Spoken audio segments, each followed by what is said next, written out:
Nagkabakbakan ng mga pulis at mga hinihinalang miyembro ng New People's Army sa Talakag, Bukidnon. 2 ang patay sa hanay ng mga umano'y rebelde, habang 3 pulis naman ang sugatan. Makibalita tayo kay Brazil Kempis ng GMA Northern Mindanao.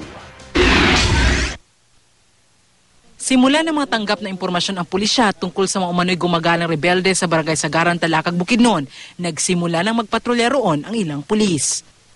King barangay namo buhay na bilin sa isang mga tao.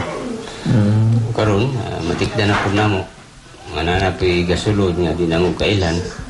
Mutong ako isip barangay captain ay kung tabang sa kanun sa ilang tabang pabiling na peaceful lang among barangay.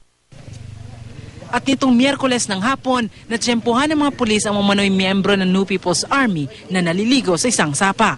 Ayon sa PNP Region 10, unang nagpaputok ang mga umano'y rebelde kaya napilitang gumanti ang mga pulis. 2 ang napatay sa hanay ng mga umano'y rebelde habang 3 pulis naman ang nasugatan. Tumagal ng halos 1 oras ang barilan.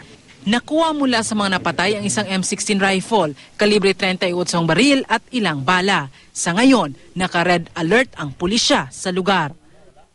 Magiging alerto lang tayo tapos titignan natin kung saan nagtakbo yung ibang mga kalaban natin.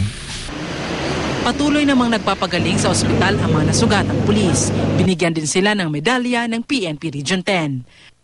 Brazil Kempis, Nagbabalita, Pilipinas.